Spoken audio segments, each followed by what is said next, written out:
Well, hello, everybody, and welcome to Conversations with a Vet. My name is Carol Lee.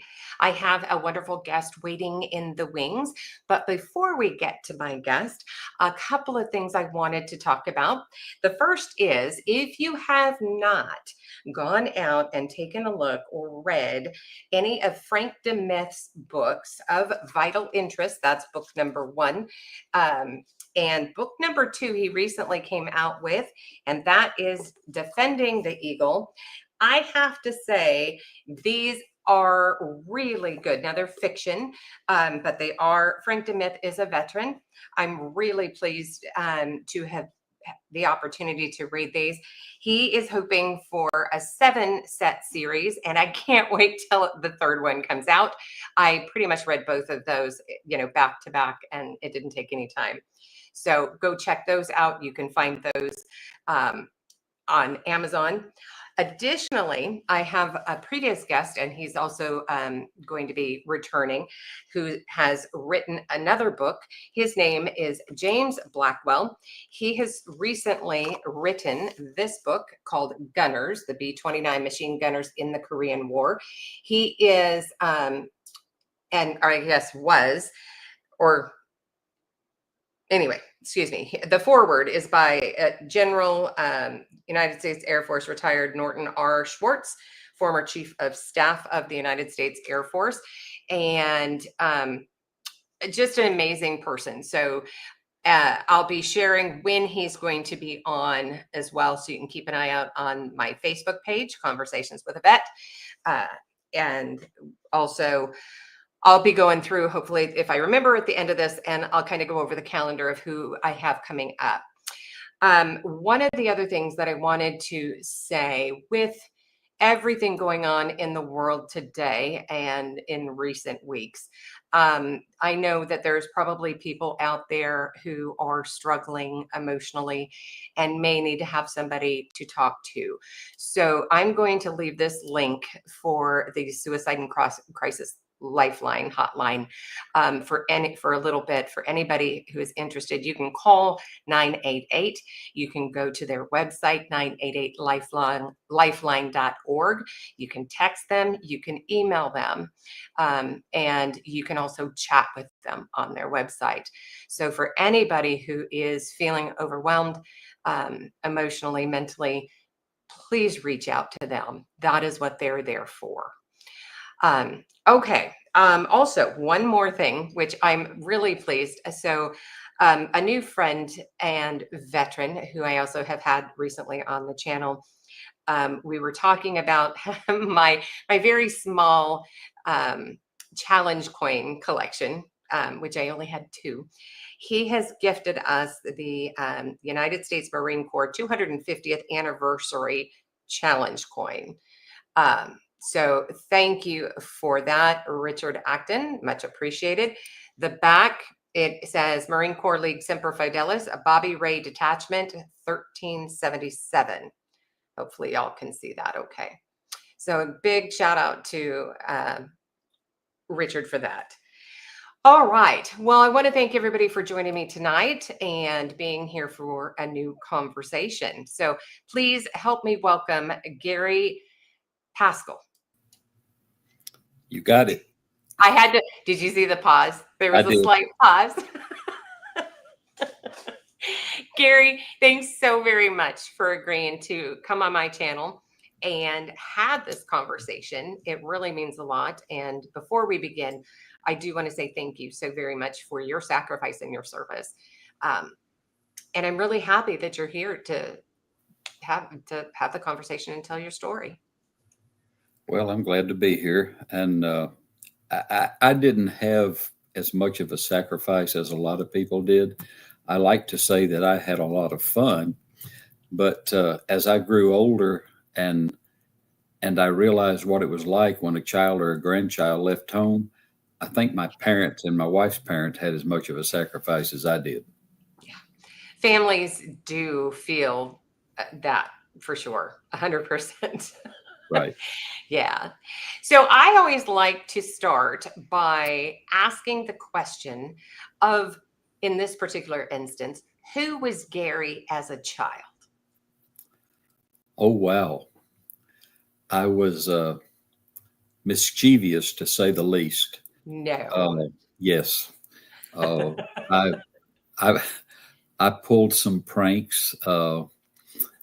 In my senior class play, we took an empty whiskey bottle and filled it full of tea that looked like whiskey, and I had a little Okay. fun with it that the teachers didn't know about until they saw it on stage.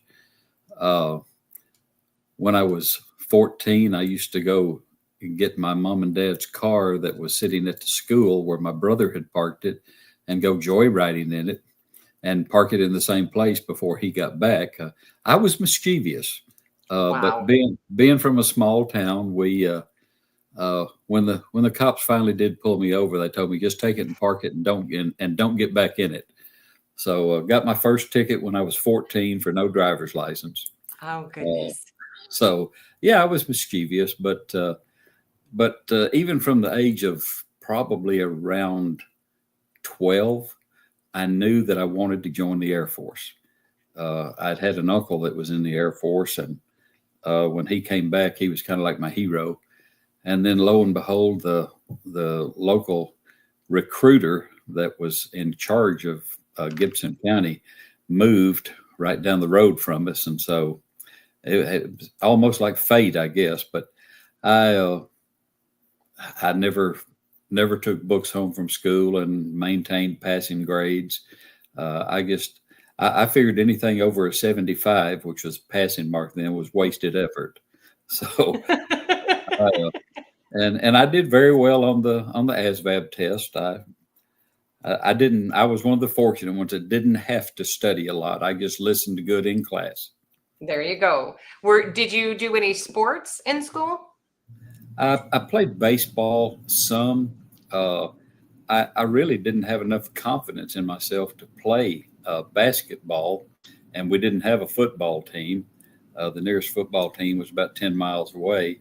So I really didn't even like football because I didn't understand it until after I got grown. Yeah, yeah. Just baseball. That was about it.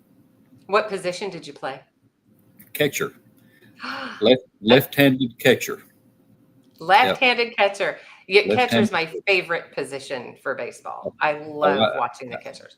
yeah, I loved it because you were involved in every play. Yeah, yeah, yeah. And you kind of take control of the team at that point, Right. right? Yeah. And Mhm. yeah, I love that position. So you weren't excelling in school, but but you did play some sports. So what was it? What was that pivotal moment for you that made you decide you wanted to join the military?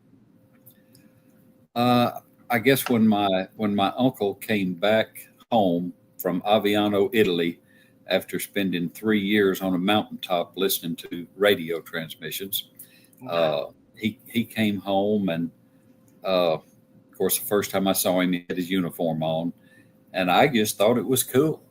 And then I'd heard stories how let's see, another uncle was in the army, two more uncles were in the army, and then my dad didn't have to go because he was blind in one eye, but he was probably one of the most patriotic people I have ever seen. And another uncle couldn't go; he'd had rheumatic fever when he was a child. But Oh, we had a lot of military around the family, and then I don't know if you remember the Tet Offensive, 1968-69. There was a I read about it. okay. I was not here yet. I was in the fifth grade, and a young lady that I went to school with, her father was killed in the Tet Offensive, and Oh wow. I still remember uh, the preacher and her mother and the army representatives coming to school to tell her. I can still see it in my mind of them, coming up to the school in that car, and so I mean the military was always uh, in the back of my mind, and especially the Air Force because of my uncle, and I just thought all those planes were cool. Okay. So you aced your ASVAB, and what MOS did you choose? I actually went in originally into what they called precision photo processing specialist. And I basically would have been developing film from U-2s and SR-71s, any reconnaissance plane. Hmm. And then while I was in basic training, they told me that they were giving what they called a bypass test for vehicle maintenance. And I had always messed around with cars, including joyriding when I was 14. But I had always messed around with them and worked on them and enjoyed it. I liked a nice loud car with air shocks and that sort of thing. And so I thought, well, I'll take that bypass test. And so I did, and I did well on it. So basically, what that meant was that I wouldn't have to go to a tech school. I could go straight to my first duty station. And then I found out that they didn't have any openings for vehicle maintenance. So I sat down in San Antonio for an extra 6 weeks until one came open. And you just sat there, you had nothing to do? They they tried to get us to do a little bit, and we did some, but I became a pretty proficient bowler during that 6 weeks too.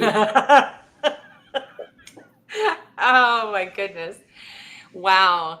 That, I mean, I bet that kind of made you a little nervous, right? That, okay, now they don't have any openings, and are they going to put me in something I don't want? I was just curious as to where I was going was the main thing I was concerned about because the I could have always gone back on my guaranteed job, which was the photo processing, and that would have been good, but I didn't. And the vehicle maintenance thing worked out. So I was more nervous about where they were going to send me as to what I was going to be doing because I really didn't care what I was going to be doing as long as I was going to be in the Air Force. Okay. So you bypassed your tech school, your training school, Right, and you get into the mechanic side of things. right. So where did they send you for that? My first duty station was Langley Air Force Base, Virginia, Hampton, Newport News area, uh, headquarters for Tactical Air Command, and went out there and stayed for a little over 2 years, just probably about 2 years and 2 months, and enjoyed it out there. Uh, Driving out there and driving back. I still remember the rides out there. It's 865 miles from home to Langley and about 13 and a half hours. I could take you back today exactly the routes that we used to take coming home and going back. Wow. Wow. Tell me about any funny stories you might have had from your time there. Funny stories. Oh boy. Okay. Uh, One funny story I remember is I had a friend, uh, Lance Fulkerson, still remember his name, and he had a friend that he used to go work on cars with. And so he asked me to go over one day. So I went over and we were working on this guy's car, and I had no idea who this fellow was.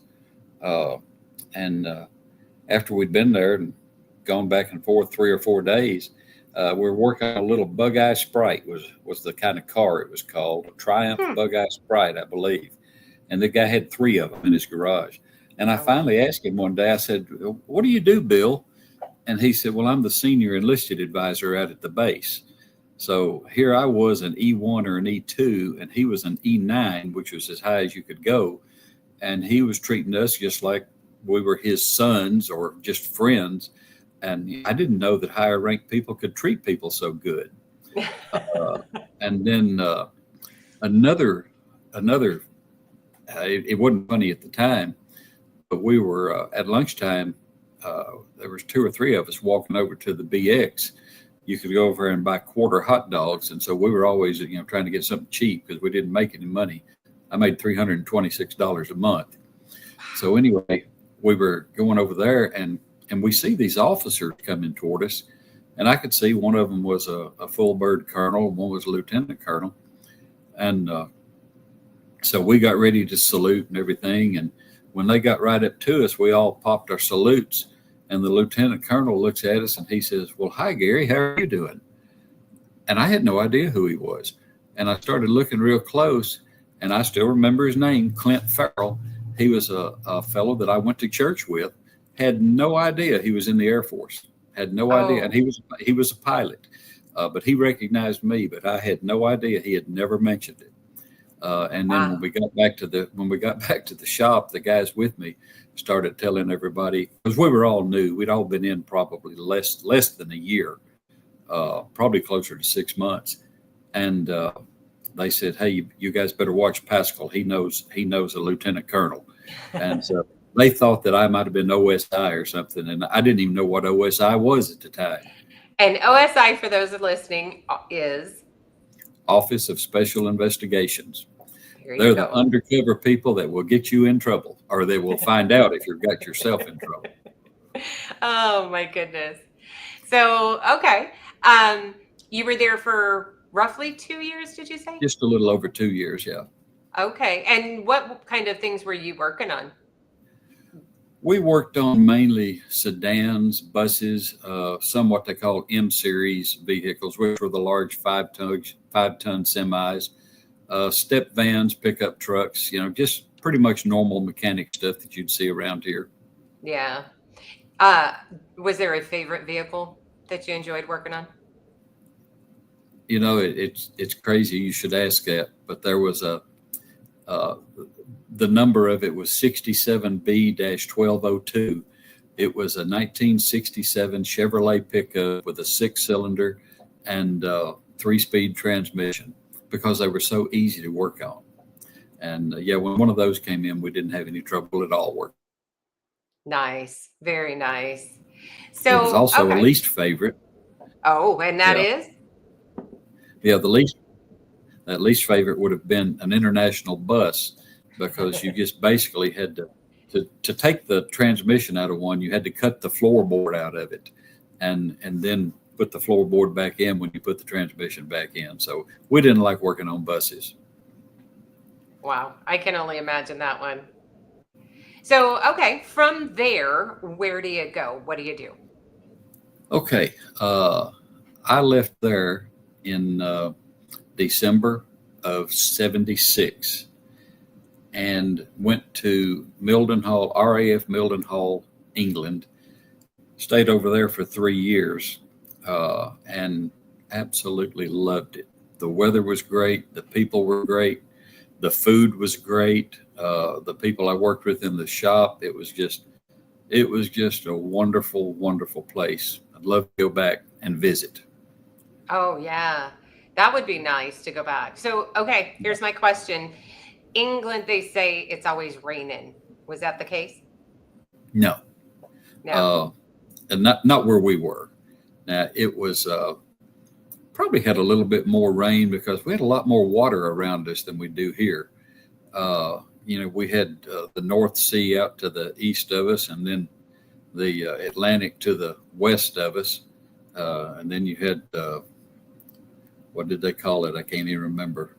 The channel, the English Channel that we just surrounded by water. I think they said anywhere in the UK, the United Kingdom that you went, you were always less than 100 miles away from a large body of water. And they're not talking inland lakes; they're talking about the oceans and the Yeah. North Sea and all. Yeah, That's one of those places that's on my bucket list. Yeah, we'll see. I'd love to go and see it and experience it's the nice. yeah, experience it. I've heard that from a lot of people. Um, so as far as food goes for there, did you have a favorite that you really enjoyed? Uh, you could fish and chips by far, by far. Where we lived in base housing, but it was 15 miles away from the base. So we kind of lived out on the economy in a little village named Bury St. Edmunds. And directly behind our house, I mean, we could walk it in 90 seconds. There was a little strip mall that had a fish and chip shop.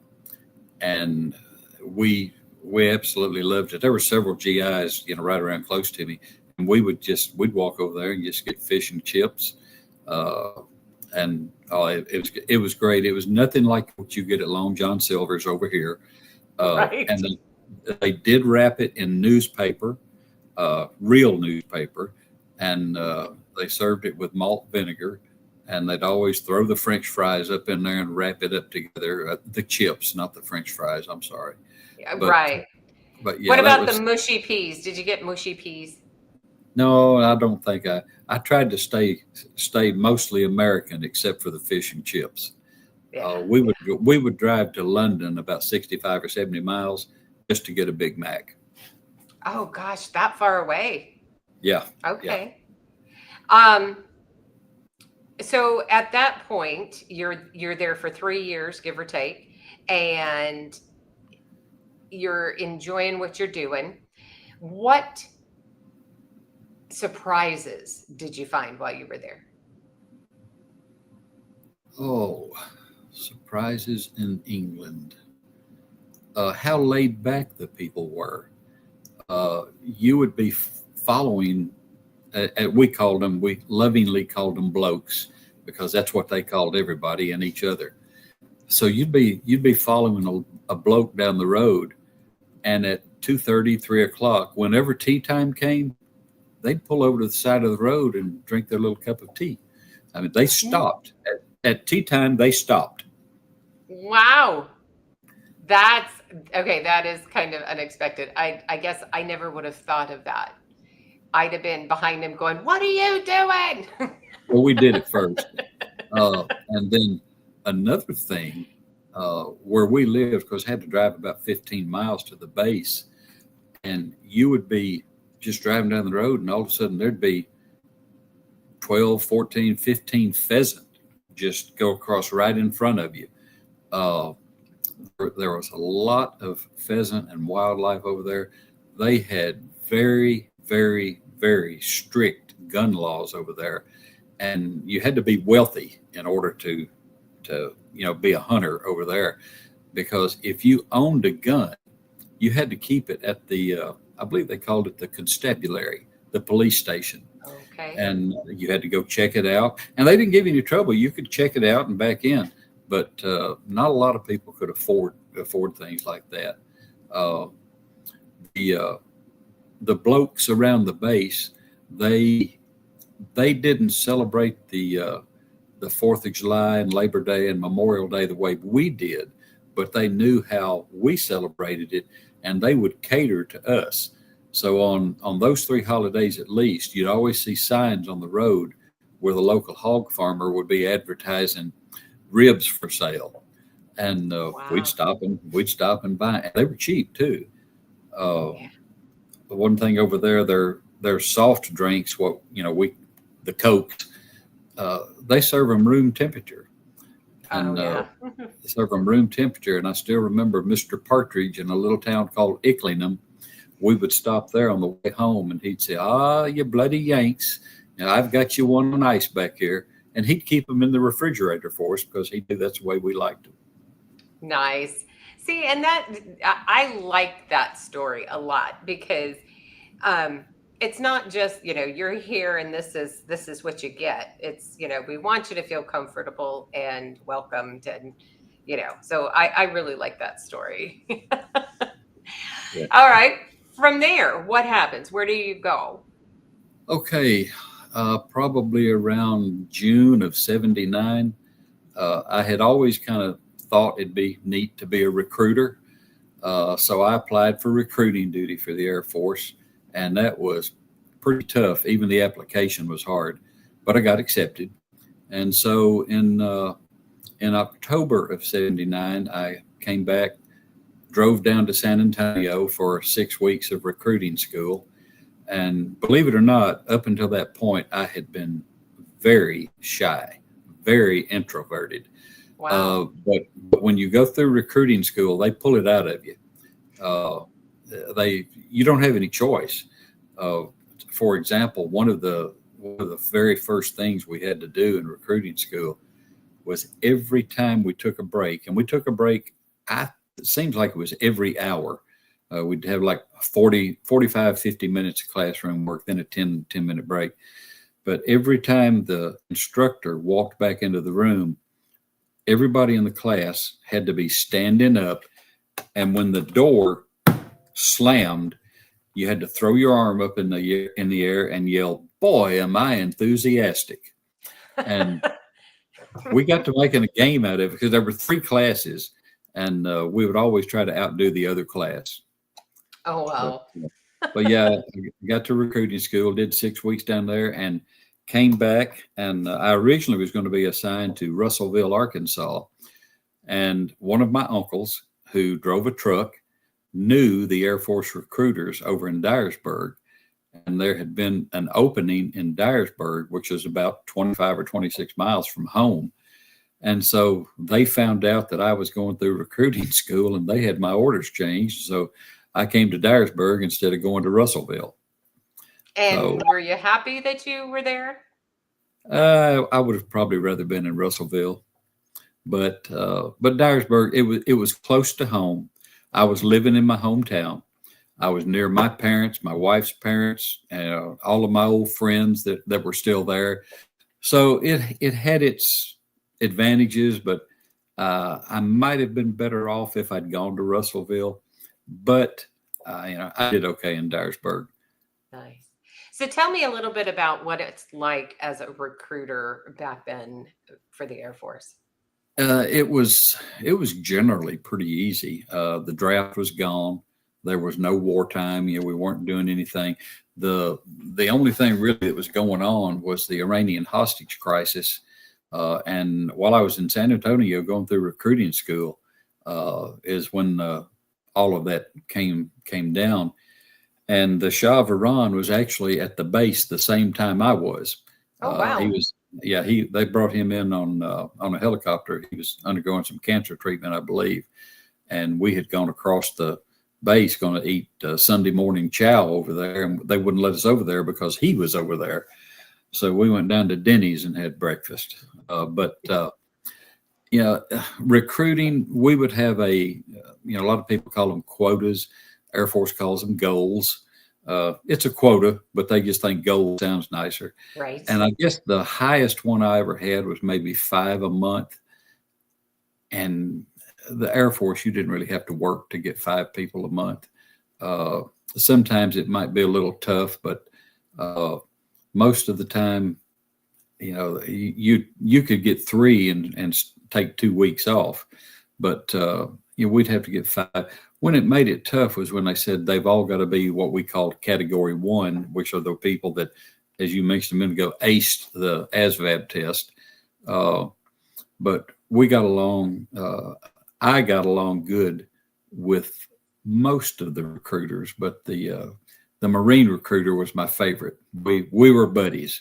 He was a good guy, and but recruiting in itself was not all that difficult. The only time I guess I was ever intimidated by applicants was when we've got a University of Tennessee at Martin, but it was in my zone over here in Weakley County, and my brother was going to school there at the time, and of course, I lived when I graduated from high school. 3 weeks later, I was in San Antonio, so I mean, I went straight into the Air Force.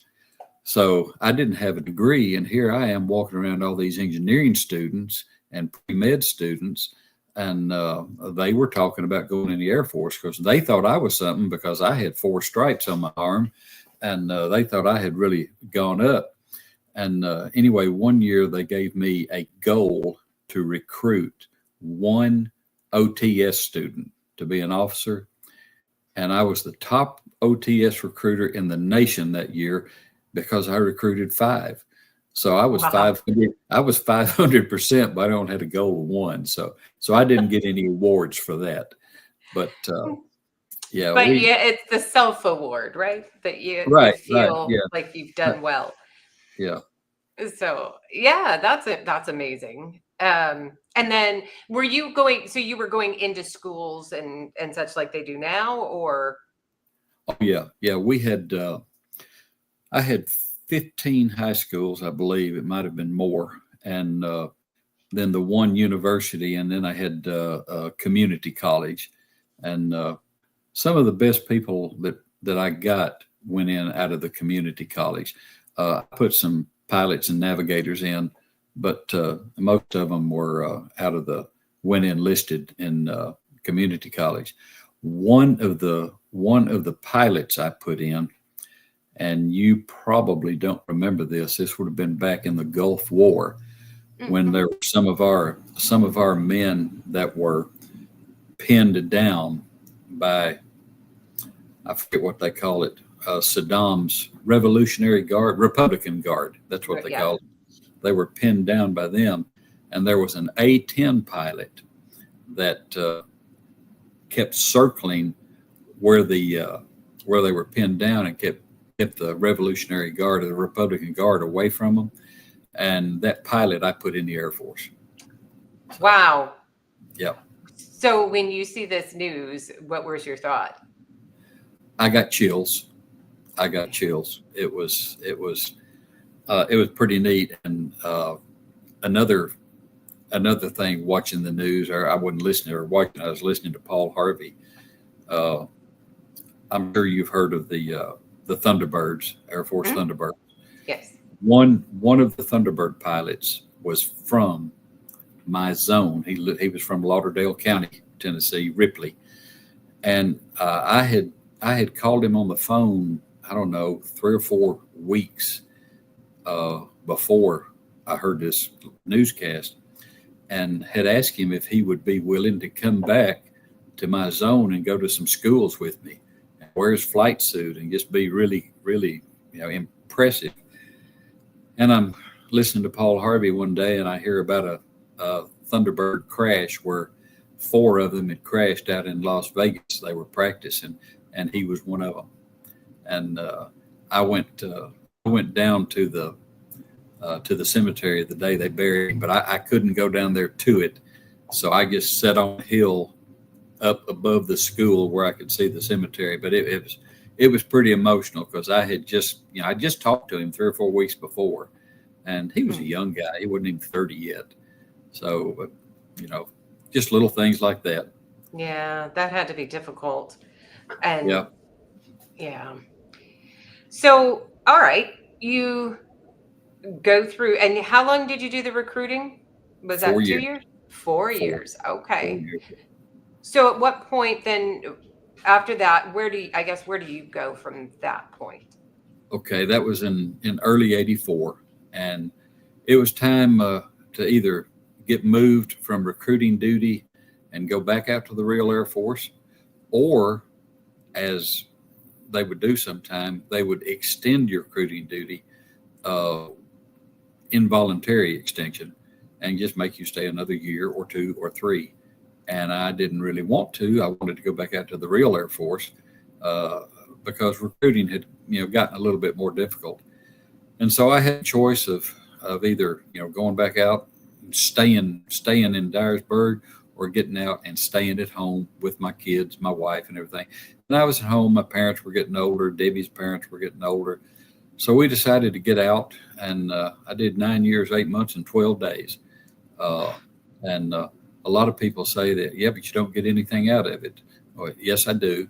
I've got a small disability for hearing that I'm getting from the VA. And plus, when you work for the state of Tennessee, if you're in the military at certain times, they will add it on to your retirement check. So I get about $100 a month extra from my retirement check. Hey, So I do get something out of my time in there the. you go. Yep. And then the VA is always there if something pops up. Right. Right. So, you've got that as well. Yeah. Um, and just knowing that, you helped with recruiting people in positions that changed history, the course of what that history could have been, Yeah. is impressive.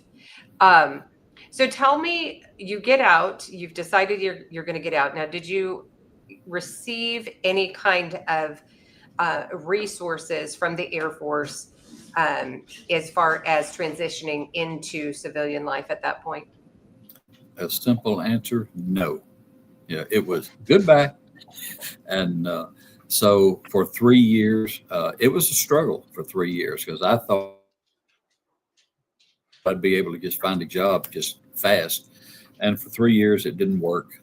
I got a lot of good experiences, though.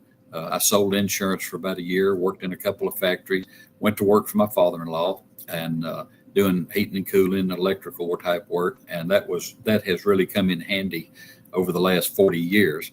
Uh, and then out of the blue, got a phone call from Goodyear Tire and Rubber Company that wanted me to come to work up there. So I worked for them for 13 years.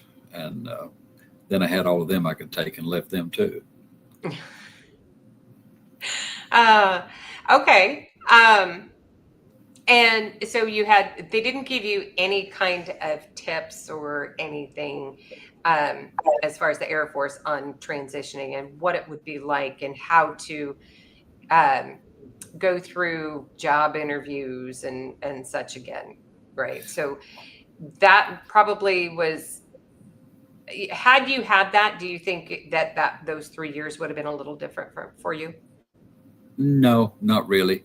I think one reason that I didn't get that uh, assistance for that transition is I was already living on the civilian side of the world, and they knew that. The nearest base to me was about 60 miles, and when I went over to actually get my discharge, I had to go to Little Rock, so that was well over probably 150 or 60 miles.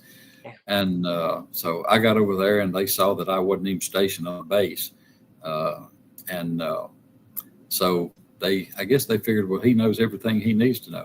In fact, I had already done my job applications and filled out the applications for Goodyear and the post office before I got out of the Air Force because I knew I was Oh, going to. wow. So I was ahead of the game there a little bit. Okay. Well, and that's good because I know nowadays that several, I think they call it TAPS, um, military and their acronyms, but Right. basically they sit you down for a week in a classroom setting and discuss, you know, jobs and interviews and things of that nature and, to help kind of get you out there and starting to think about it before you actually exit the military. Um, because I think that's really important, especially, just cutting you off if you don't already have something in place for those military individuals who haven't been necessarily stateside, and then to come back and just cut it off and say, okay, here you go, have a great life. They struggle. I've seen it, with our oldest son, just kind of struggling and spiraling because he has no direction and he doesn't know what to do, or where to go, or having somebody telling him what to do or where to go every day. So I'm glad that they have that. But I think with that being said, you have to be present during it as well. You've Yeah. got to take it seriously. Yeah. I think uh, yeah, you mentioned earlier the crisis line, the suicide crisis line, and talk about the transition. When I first got on recruiting duty in January of 1980, for about 4 months, the first 4 weeks I was okay. And then I noticed it.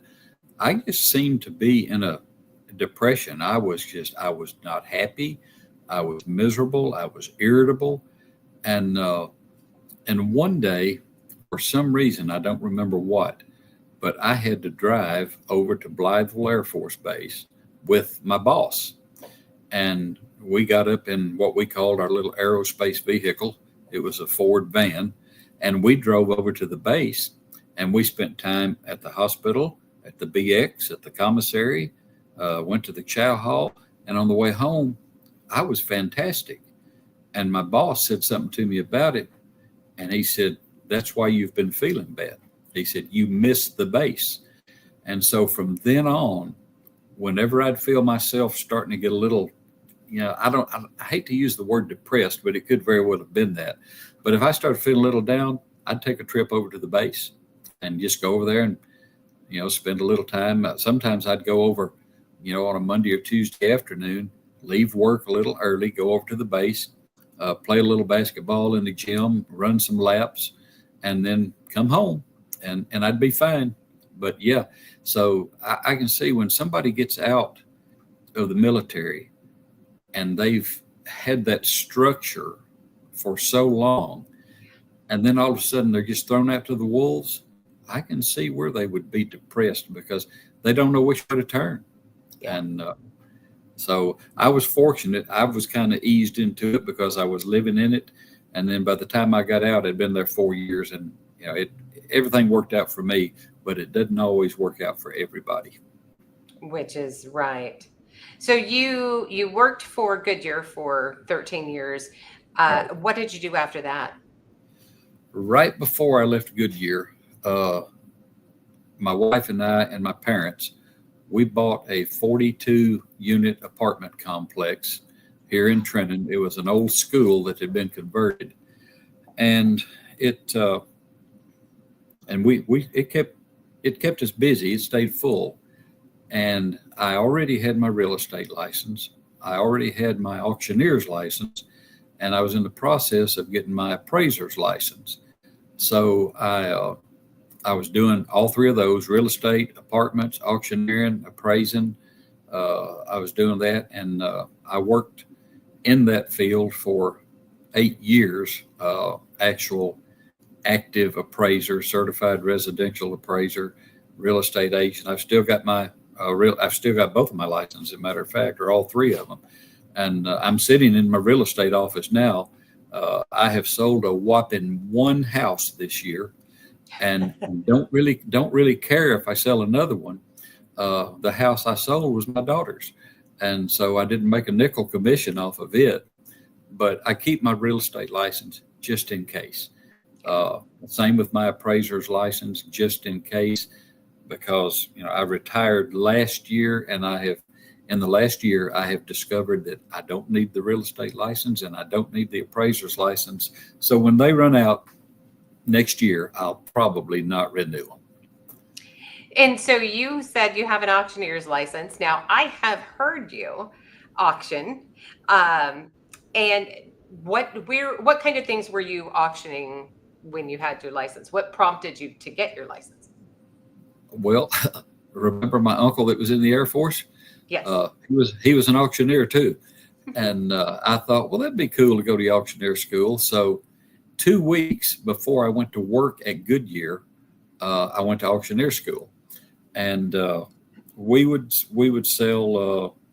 We'd go to what a lot of people just they call them the junk sales and things that on a Friday or Saturday night. We would do that, used items, some new items, but we would sell real estate and personal property from estate sales and things of that.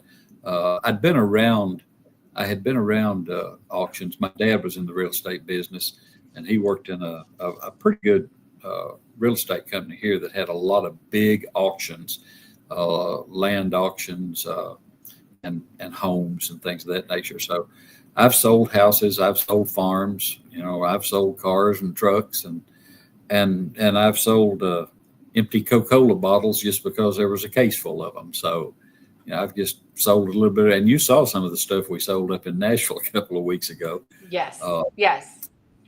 Yes, indeed. And a little piece of it was mine. So that, That's right. You sold to me, and that I, donated. So, yeah, you did a great job. And so auctioning, is that something that you want to continue doing? I'm not going to do it for a living, but I've got a friend who has one of these little Saturday night auctions, and he just lost his main auctioneer, and he asked me if I would be willing to fill in for him sometimes.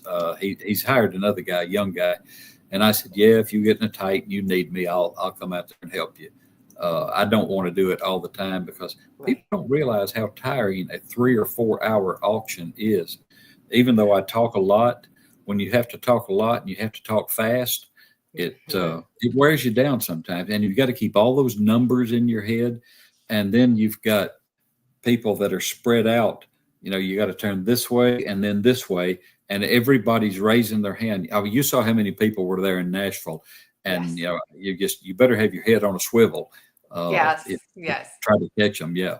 yeah. But auctioneering, it's fun, and it's as fun as you make it, and I like to make it fun, and I'm not afraid to shame somebody into bidding. Uh, Yes, I know that. yeah. For the record, my husband is watching this. So I Oh, had to oh, I had to tell him about, the $65 t-shirt I bought. oh, was that one of the T-shirts I brought with me? It was. Oh, okay. Yes, Oh, I did yes. good then. It Yep, went for you a did good cause. it absolutely did. It Yeah. absolutely did. And so um okay, so now what do you do for fun nowadays?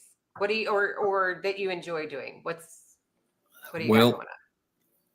I retired from the assessor's office in September of last year, and even before that, I had been working with Habitat for Humanity. I'd been with them, as a uh, board member for several years, and then the board wanted me to take the position of executive director, and so when I retired, I did that. I'm also on the state of Tennessee board for Habitat for Humanity, and with all of it, it keeps me busy. And people ask me, they say, why don't you just go ahead and retire? And I said, well, I am retired. And they said, well, what are you doing now? And I tell them I do what I want, when I want, if I want. And so if I don't want to do something, I don't. Uh, but like uh, I think it was before we came online here, I told you about taking that trip to Bucky's just out of the blue, Yes. and it wouldn't. It is not beyond me. My wife could verify this. It's not beyond me that if I get up on a Saturday morning and I feel like I want to go to Paducah or somewhere up in Missouri, or I just go. Uh, One day we were out just riding around here in Gibson County, and we ended up.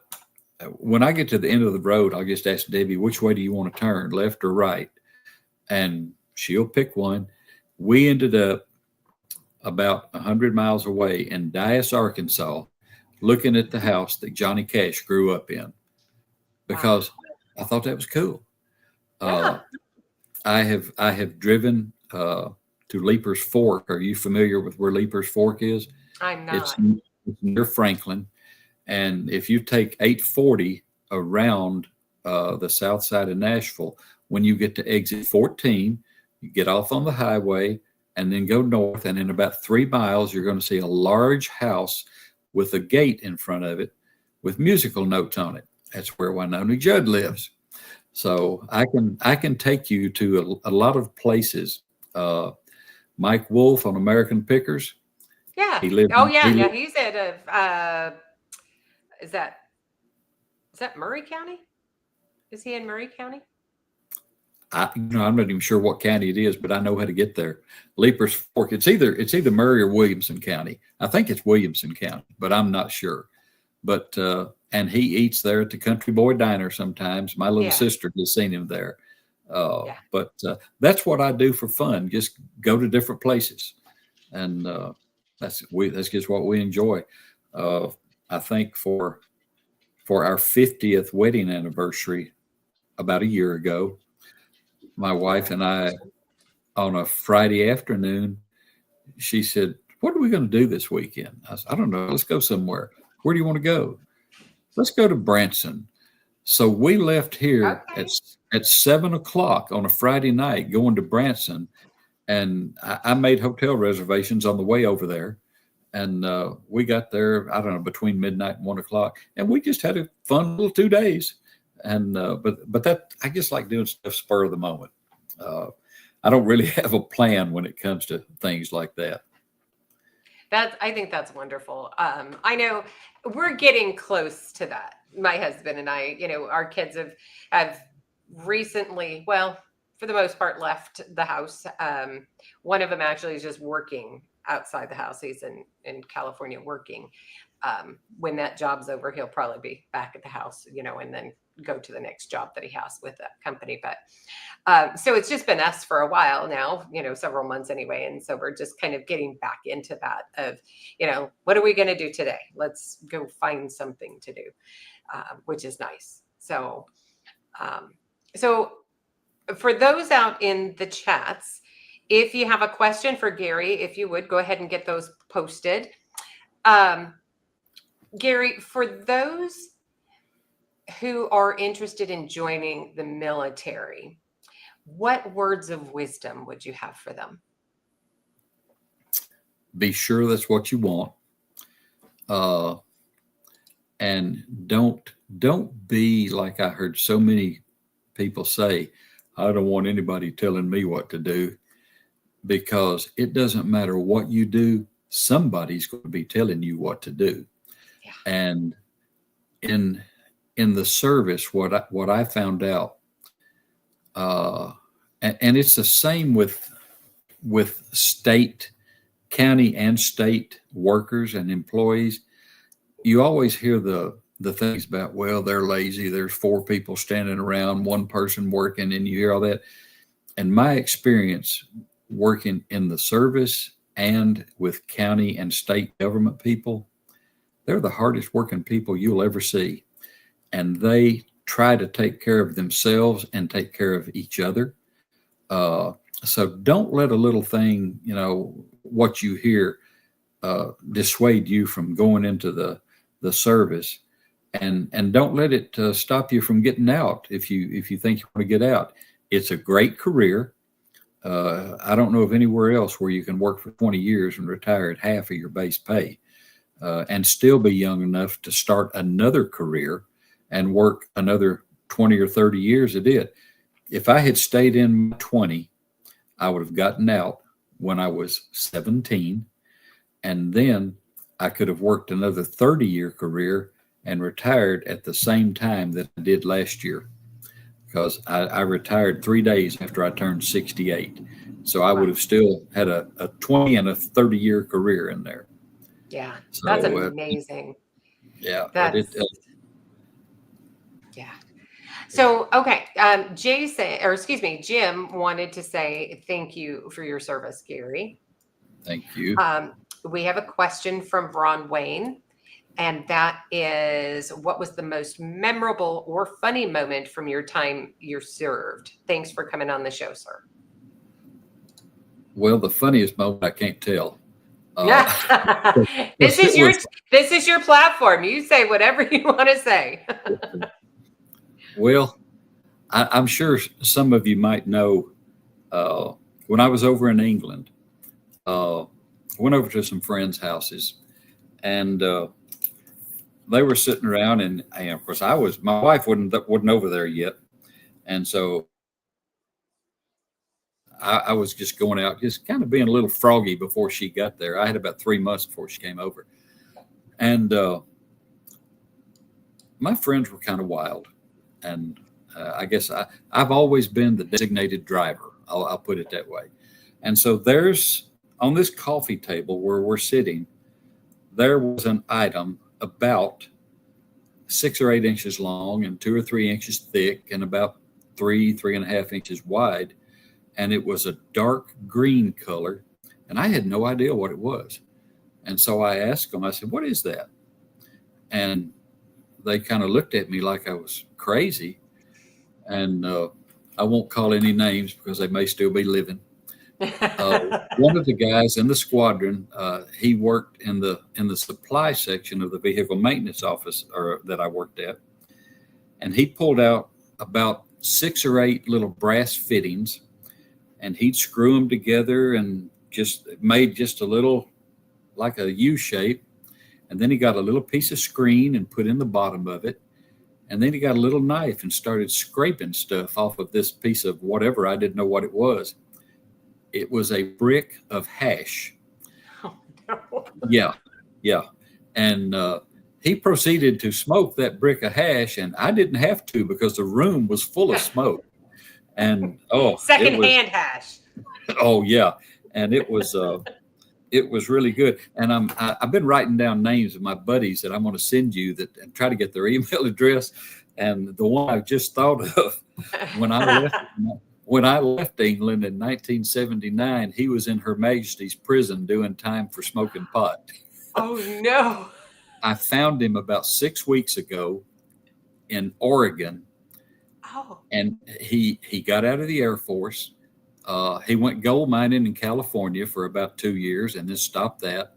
And then he went back to school and got a degree, went into IT, and he has been working for, he didn't tell me which company, but a company that handles election machines for the last 30 years and says he's one of the top election executives in the country. So, you can smoke a Wow. little, you can smoke a little hash and still be successful. So that's one of the funniest That's things I moving remember. on up. Oh, that's great. That's awesome. Let's see. Do we have any more questions out there for Gary? Let's see. I know somewhere I saw. Okay, so Ron Wayne, the one who asked the last question, he said his was kind of cute. He said Mrs. Wayne would make a terrific auctioneer.